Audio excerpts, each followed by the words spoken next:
Hey folks, and welcome to part 6 of the in-depth analysis of The Last of Us. In this episode we're gonna continue talking about the various characters, and we'll be focusing on those who are not directly involved with any group. Please note though that I will not be talking about Joel and Ellie in this video, because, let's be honest, they need a video of their own. And as per usual, this video will contain heavy spoilers. With that said, let's get started by talking about Henry. While he's not discussed all that much in general, I think that Henry serves an interesting function. And that is that he's basically Joel from an outsider's perspective. He's traveling with a younger person, he is the dominant of the duo, he creates the rules, he would rather put himself at risk, he does what needs to be done, and so forth. If you think about it, Henry doesn't really do anything that Joel wouldn't have done if he was in the same situation. Most players give Henry a lot of crap when he abandons Joel when they're pursued by the hunters. But let's face it, had the roles been switched and Joel had to abandon Henry in order to save Ellie, you know that he would do that in a heartbeat. In fact, you could say that Henry is even more justified to do what he did. He is traveling with his brother, whom he has a closer connection to than Joel has to Ellie. He left us to die out there. No, you had a good chance of making it, and you did. But coming back for you meant putting him at risk. Stay back. If it was the other way around, would you have come back for us? I saved you. What I'm trying to get at here is that it's hard to argue that Joel would have some sort of moral high ground compared to Henry. They're both men who do what they think is necessary to keep the one they're traveling with safe. One thing they also have in common is that they don't fully trust their companion. Henry, for example, doesn't seem to think that Sam properly understands what they can bring with them and not. Man, that fucking truck, it's been hounding us ever since we got in this damn... Sam, what are you doing? Nothing. Get rid of it. My backpack is practically empty. What's the rule about taking stuff? It weighs like nothing. The rule. What is it? We only take what we have to. That's right. Similarly, Joel doesn't trust Ellie to handle a gun, at least initially. I will say though that it seems that Henry has slightly more authority over Sam than Joel has over Ellie. This basically comes down to the fact that their relationship is quite different, in that they're brothers. I think it's fairly safe to say that Sam grew up looking up to Henry, so it's only logical that he should follow his lead to this very day. Nevertheless though, I really get the feeling that Henry well and truly loves his brother. He would go through fire for him, and this also explains why he is sometimes so hard on him.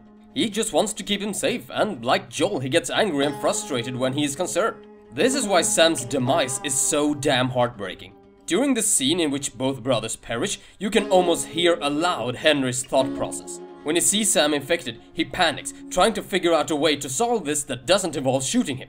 When Joel tries to go for his gun, Henry stops him because A, it's still his brother, and 2, he hasn't come up with an alternative solution yet, and he feels that he needs more time. When Joel goes for his gun anyway, Henry makes a snap judgment. If someone should put down his infected brother, that duty should fall onto him. When the shot's been fired and Sam's body is still, reality comes crashing down on him. He's been forced to kill his own brother, the one person in the world he was trying to protect. He then reasons that if they hadn't met Joel and Ellie, this would never have happened. He then points the gun at Joel, the one he holds responsible for this whole situation. He then realizes that regardless of whether or not this is Joel's fault, he will not be able to continue living knowing that he had to kill Sam. And so he turns the gun on himself, because as of this moment, there is nothing for him in this life except for regret and sorrow. I really think that Henry's character is extremely well utilized, despite him not being in the story for that long. Not only does it allow us to see what Joel must look like from another person's perspective, but also that the situation can change for several people so very quickly. As I said earlier, he doesn't get talked about all that much. However, it can't be denied that his fate is one of the most impactful bits of the whole story. So if Henry mirrors Joel, does that mean that Sam mirrors Ellie? I'd say not quite, but kinda. They're both teenagers who were born after the apocalypse happened. As such, they have no frame of reference for what the world used to be like. Because of this, they're forced to rely more on authority figures, like Henry and Joel. At the same time, it's obvious that they're longing to hang out with people their own age. Several times throughout their journey, we see them just playing around and having fun. In other words, even for a brief moment, they get to be kids for a while. On the same note, it seems to me that Sam's been forced to grow up a little faster than he's comfortable with. We see him, for example, wanting to pick up the toy robot, possibly just as a souvenir. When Henry then tells him that it's basically a useless waste of space, Sam seems genuinely dejected. If you ask me, I think he really just wanted a toy to play with, some kind of safety and comfort in a hostile environment. Still, I get the feeling though that at some level, Sam knows that he's not really cut out for this world. This is possibly due to his age, or the fact that Henry might have been overprotective of him while he was growing up. Nevertheless though, most of the time Sam seems either afraid or completely devoid of confidence. Even when he is in a completely advantageous situation, he still seems a bit scared. Like when he pulls the gun on Joel, for example. He looks absolutely terrified. At the same time, I think he's quite ashamed of all of this. He desperately wants to be Henry's equal, however due to Henry's behavior and Sam's disposition, he feels that he is never going to achieve that. I also believe that he is afraid that Henry will be ashamed of him. Subsequently, I believe that he is ashamed that he is not as tough as he'd like to be, and that it's this shame that leads him to not reveal his bite. He feels that he's not only weak and useless, now he's been bitten as well, another screw-up. While he's obviously very concerned about what happens to people after they get infected, it seems he would rather face that than deal with the shame that would come from revealing his bite. I think that this, if anything, is a powerful indication to what his and Henry's relationship has become, and that Sam interpreted Henry's attitude as, if you keep screwing up, you might as well be dead. Lastly, I want to talk about the conversation he has with Ellie the night before he turns. This conversation well and truly gives us an idea of what kind of person Sam really is. He is doubtful and very insecure, trying to relate to Ellie as best he can. For example, given how scared he is of the infected, how come that she isn't as scared, them being the same age and all? We also see that Sam is more scared of the immediate threat, as opposed to social concepts like loneliness, which is Ellie's greatest fear. We also see though that Sam is afraid of the infected because he is worried about what happens to you when you turn. Whether or not you still might be trapped inside your body, unable to act against the fungus. It could also be that this fear is amplified because he's just been bitten, however, I get the feeling that he actually gave this some thought. One thing is certain though, he doesn't try to romanticize what happens when you get infected. Henry has told him that the people inside have moved on and that they're with their families now, kinda like in heaven. Sam, however, doesn't believe that. Henry might have said these things because he's a bit more spiritual, or he could have sugarcoated it in order to protect Sam from the grim reality. Regardless though, it doesn't seem to have taken. At the end of the day, Sam is a realist, albeit a very scared realist. Even though he doesn't have a lot of screen time, I'd still say that Sam gives voice to some relevant concerns. The concerns of someone who's having a really tough time to become a hardened survivor, and someone who's concerned with the very real possibility that they might get bit, and what would happen with them after they turned. All in all, I'd say that Sam is a very relatable character for those who feel that they would not have what it takes to become like Joel or Henry. Or, for that matter, becoming like the next character we're gonna talk about, Tess. Even though she could be considered one of the cornerstones to the whole story, we really don't know that much about Tess, at least not in terms of her background. Her actions, however, do speak for themselves. Let's not get ahead of ourselves though, let's talk first about what Tess was supposed to be.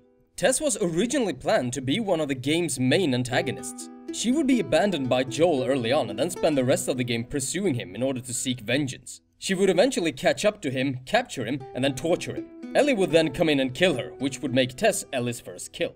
I'm really happy they did not go ahead with this idea. Primarily because the game really doesn't need a human villain. I mean, yeah, you can have temporary human adversaries like David, for example, but the story really benefits from being about Joel and Ellie versus their environment. Them being pursued by a constant human element would be, I don't know, unnecessary, I think.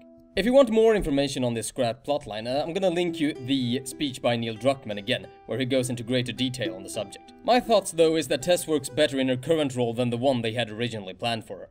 Anyway, back to the original topic. What do we know about her? Well, what we can deduct is that she probably used to live in the quote-unquote slums.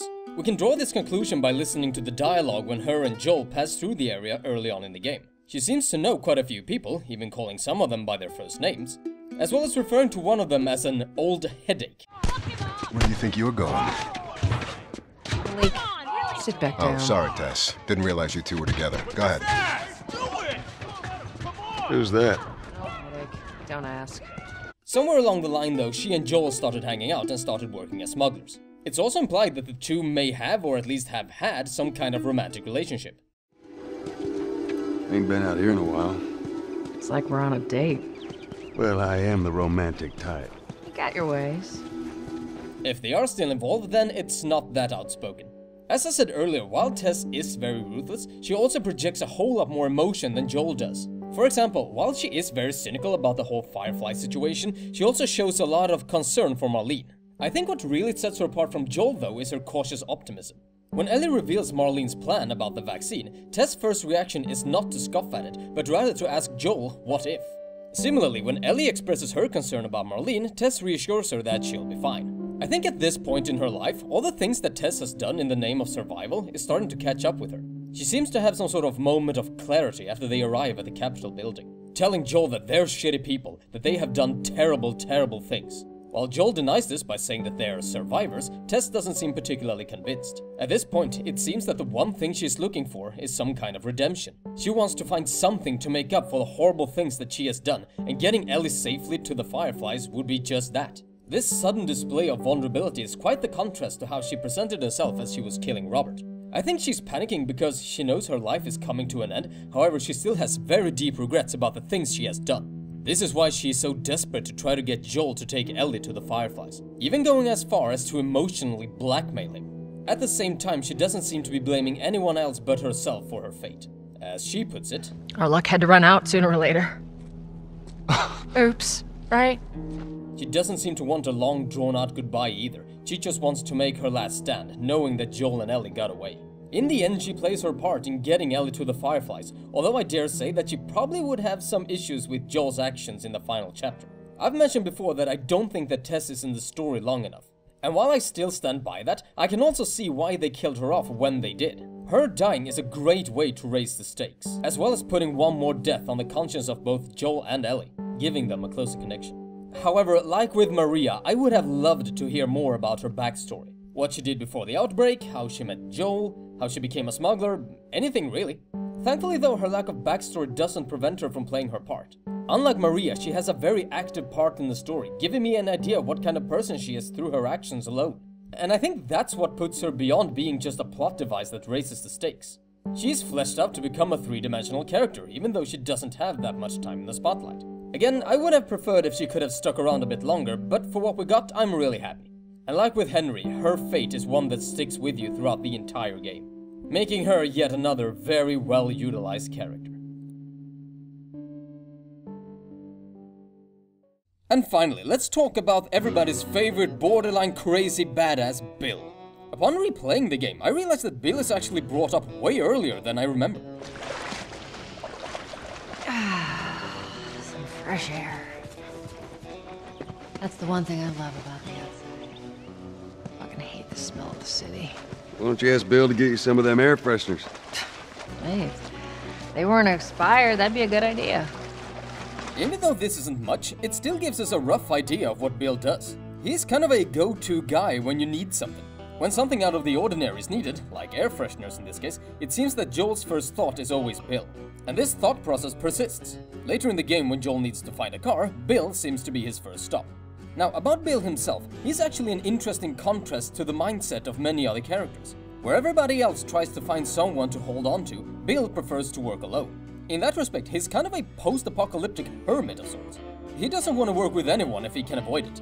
However, he still sees the need to trade for supplies and weapons and whatnot. The sad part is that living this life of solitude wasn't entirely his own decision. He was more or less forced into it after his last partner abandoned him. This partner, and most likely his lover, was someone that Bill cared about deeply. As such, he now prefers to go at it alone so that he does not have to risk going through the pain of being left alone again. It does seem, however, that his loneliness has started to do some damage on the old noggin. It's said that when you are left alone in an environment that you cannot escape, you start to do things according to a very strict schedule. If anything, this is supposedly a good way to fight off cabin fever. Anyhow, it seems to me that Bill has started to fall into this behavioral pattern. It seems that Bill does everything according to a very strict plan, and he's even started talking to himself about it. So while Bill insists that the one who travels alone travels the furthest, it seems to me that deep down he is just really lonely. Still, being left alone seems to have stung him very badly. This is also why he is so cynical about Joel and Ellie's chances. He insists that Ellie will ultimately be Joel's undoing, and that he should just abandon her now to not risk having to lose her. Once again, his issues with abandonment shines through. Towards the end of the mission though, we finally see this facade crack. This is when you come across the body of Frank, the partner who abandoned Bill. What, you know this guy or something? Frank. Who the hell's Frank? He was my partner. He's the only idiot that would wear a shirt like that.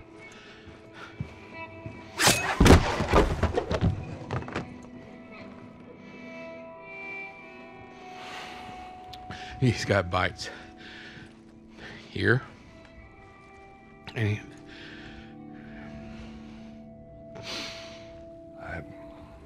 Reckon he didn't want to turn, so he... Yeah, guess not.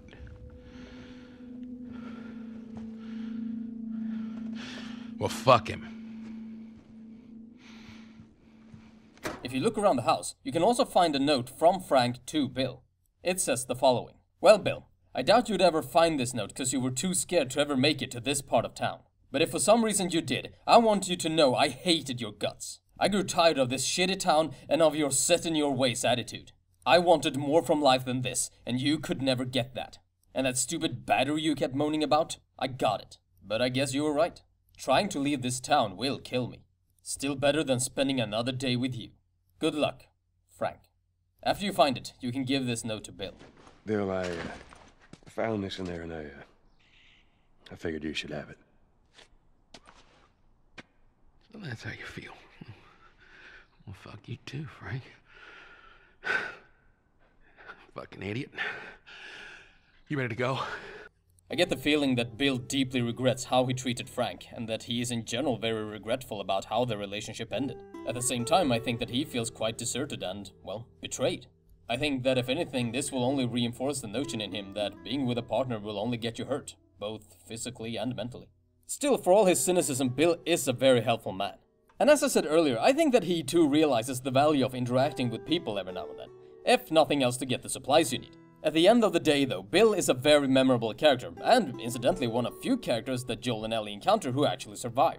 The last thing I want to bring up though is Bill's sexuality, and I want to give Naughty Dog some praise in how they handle the subject. It's nowhere stated outright that Bill is gay, which is why I think the topic is handled so well. It's not a factor in how the character is perceived, and it also avoids the old tired trope that his chief characteristic is that he is gay. Just a few hints here and there, and it's really no big deal. And that is, I think, the best way to go about the thing. For example, we don't go around saying that one of Joel's chief characteristics is that he's heterosexual, so why should we treat Bill any differently? One of the things that's been hilarious, and at the same time kinda tragic to watch, is the community's reaction when they find out that Bill is gay. Some people ask, but how can a character that badass be gay? Which I will not even dignify with a response. And some people just get really paranoid about Bill's and Joel's interactions. For example, I saw someone speculate that Bill owes Joel a favor because Joel at some point agreed to have sex with him. Because as well you know, when there's a gay character in a story, everything this character does at the end comes down to a desire for the D. Similarly, I guess we can conclude that the only reason Tess agreed to Marlene's terms is because they went off to have sex. Guys, seriously, just come off it and widen your views, just a little, please. In general though, I think that the reaction to Bill's sexuality has been overall positive. Most people seem to agree with me when I say that this is probably the most mature way this topic has been handled in a video game to date. So yeah, I'll conclude, once again, that Bill is a very well utilized character, especially given how little screen time he actually has.